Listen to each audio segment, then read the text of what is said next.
नमस्कार दोस्तों, lead India law associates यानी लीला के इस वीडियो में आपका बहुत बहुत स्वागत है। दोस्तों, आज के वीडियो का टॉपिक है कि यदि कोई कपल होटल में रुके हुए हों और पुलिस आ जाए तो क्या करें।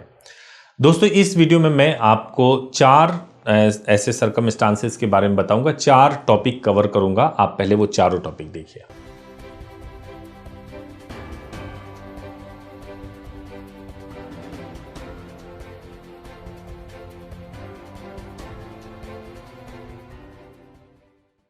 तो सबसे पहला सवाल यही है कि एक कपल होटल में क्यों रुकते हैं। होटल में इसलिए रुकते हैं एक कपल क्योंकि उनको प्राइवेसी चाहिए होती है। एक कपल जो कि बालिग हैं, जो कि अपने पार्टनर के साथ मिलना चाहते हैं, बातें करना चाहते हैं, या दोस्त हैं या फ्रेंड्स हैं, या फिर आप भाई बहन हैं या रिश्तेदार हैं, कोई भी व्यक्ति है जो कि ज़रूरी नहीं है कि मैरिड ही हो, ज़रूरी नहीं है कि मेल टू मेल ही हो, ज़रूरी नहीं है फीमेल टू फीमेल हो सकता है मेल और फीमेल हो। और अगर वो होटल में रुकते हैं तो कोई भी व्यक्ति उसको रोक नहीं सकता। सबसे इम्पॉर्टेंट बात यह है कि कोई भी व्यक्ति अगर होटल में जा रहा है तो अपने काम की वजह से, अब एग्ज़ाम देने के लिए या किसी भी वजह से होटल में रुक सकते हैं। अगर वो होटल में रुकते हैं तो कोई भी पुलिस वाला आकर के उनके प्राइवेसी के अंदर कोई दखल अंदाजी नहीं दे सकता है, उसको कोई अधिकार नहीं है। अगर वो आता है, आपके कमरे की तलाशी करता है या तलाशी लेना होता है, तो उसके पास सॉलिड इन्फॉर्मेशन होना चाहिए, कोई वजह होनी चाहिए तभी कर सकता है, या फिर उसके पास सर्च वारंट होना चाहिए तभी वो आपके कमरे की तलाशी कर सकता है। तो ये इंपॉर्टेंट है कि कपल होटल में इसलिए रुकते हैं क्योंकि उनको प्राइवेसी चाहिए होती है, और प्राइवेसी का अधिकार संविधान से मिला हुआ है, फंडामेंटल राइट से मिला हुआ है, जिस पर कोई रोक नहीं लगा सकता है। आइए दूसरा टॉपिक देखते हैं।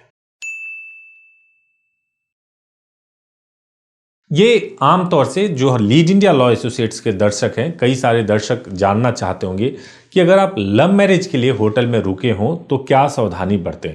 आप यदि लव मैरिज के लिए होटल में रुक रहे हो तो देखिए, सबसे पहली बात तो यह है कि आपको डरना नहीं चाहिए। सबसे पहला चीज़ कि डरना नहीं चाहिए। दूसरा चीज़ कि आप अगर मैरिज के लिए आए हुए हैं तो आपको पहला डर तो यही होता है कि मैं आ जाऊं, पुलिस पूछताछ के लिए मान लीजिए होटल आ जाती है और होटल में आकर के आपसे उलूल जुलूल सवाल करे, आपके पेरेंट्स का नंबर मांगे, उनको फ़ोन करने की धमकी दे, तो आपको ये डर होता है कि कहीं मैं पकड़ा ना जाऊं और कहीं हमारे घर वाले आके पकड़ ना लें और हमारे साथ कोई बदतमीजी ना कर दें।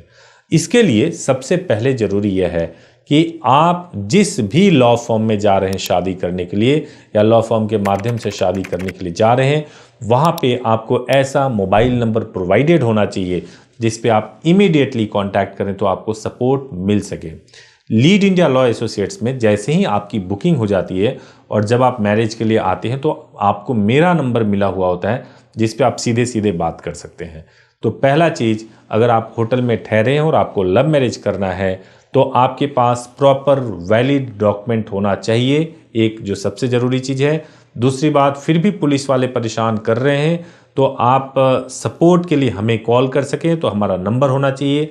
और तीसरी इम्पॉर्टेंट बात यह है कि आप अपने फ़ोन में ऐसा कोई डिटेल ना रखें, कोई ऐसा चीज़ ना करें जिसको पुलिस वाले वो डिटेल ले करके मिसयूज कर सकें या कुछ ऐसा चीज़ कर सकें या जब्त कर सकें। अपने डॉक्यूमेंट को ईमेल पे भी अपलोड करके रखें, और अगर पुलिस वाले आ जाते हैं और बदतमीजी करने लगते हैं आपके साथ में तो कोशिश करें कि उसका वीडियो या ऑडियो चुपके से आप बना सकें, ताकि आपके साथ कोई भी वो गलत चीज़ कर रहे हो तो हमारे पास सबूत रहे और हम उन पुलिस वालों के खिलाफ एक्शन ले सकें। और यदि आप दिल्ली में या गाज़ियाबाद में कहीं ठहरे हुए हैं या मुंबई में ठहरे हो, आप जो पुलिस हेल्पलाइन नंबर 100 नंबर होता है उस पर ज़रूर कॉल करें, आपको पूरी सहायता उससे भी मिल सकती है।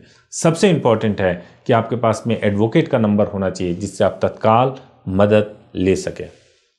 तीसरा पॉइंट देखते हैं।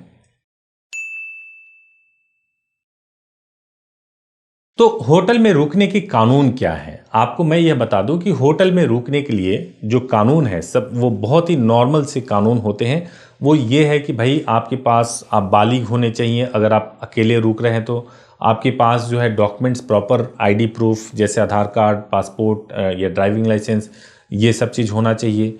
दूसरा चीज़ ये है कि अगर आप होटल में रुक रहे हैं तो ये कोई मनाही नहीं है कि एक कपल होटल में रुक नहीं सकते, उनके पास जो है पूरा अधिकार है कि होटल में एक कपल भी, अनमैरिड कपल भी रुक सकते हैं। आजकल जो अलग अलग ऐप है उसमें तो बता भी देते हैं कि कौन सा होटल कपल फ्रेंडली है और कौन सा होटल कपल फ्रेंडली नहीं है।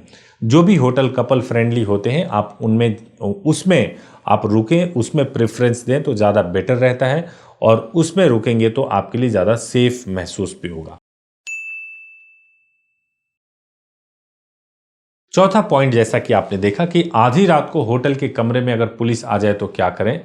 तो दोस्तों देखिए, आप रात को सो रहे हैं और आधी रात को तो पहले पुलिस आ ही नहीं सकती सर्च के लिए जब तक कि उसके पास कोई ठोस इन्फॉर्मेशन ना हो सकता है कि किसी ने मुखबरी करी हो या कोई पुलिस वाला जो कि गलत हो और वो आपसे पैसे की उगाही के लिए आ जाए या किसी भी तरीके से परेशान करने के लिए आ जाए। तो ज़रूरी यही है कि आप उसके खिलाफ शिकायत करें, जो आपके एडवोकेट हैं उनसे मदद लें। आपको दोस्तों मैं यह बता दूं कि जब कभी भी आप कोर्ट मैरिज के लिए आते हैं तो पहले दिन आपकी आर्य समाज में शादी होती है और फिर कोर्ट में रजिस्टर्ड हो जाता है। एक दिन का प्रोसेस होता है, लेकिन इस प्रोसेस को करने में जो सबसे ज़्यादा ज़रूरी होता है वो ये है कि आपके पास में एडवोकेट का नंबर हो, ताकि किसी भी विपरीत परिस्थिति में आपको मदद मिल सके। तो ये ज़रूर इंश्योर कर लें कि आपके पास वो नंबर हो। और अगर आप लीला के माध्यम से शादी करना चाहते हैं या आप लीला के माध्यम से शादी करने के लिए आए हैं और होटल में ठहरना है, तो आप ज़रूर हमसे मदद मांग लें या ज़रूर पूछ लें, गाइडेंस ले लें। या फिर आप ऐसा भी कर सकते हैं कि बुकिंग कराना हो तो कोई पॉपुलर ऐप वगैरह है जैसे ओयो है, उसके थ्रू बुक कराएं और कपल फ्रेंडली होटल को बुक कराएं, ताकि आप इजीली बुक करा दें और किसी तरह की कोई समस्या ना हो। नॉर्मली कोई समस्या होटल में रुकने में नहीं होती है, अमूमन 99% नहीं होती है। 1% अगर हो जाए तो आपको ज़रूर सहायता मांगनी चाहिए। अगर कॉल करना है तो आप हमारे हेल्पलाइन नंबर 8800444555 पर 7 डेज सुबह 9 बजे से रात को 8 बजे तक कर सकते हैं। ईमेल care@thelila.in पर कर सकते हैं। वेबसाइट thelila.in पर विजिट कर सकते हैं। वीडियो देखने के लिए थैंक यू सो मच।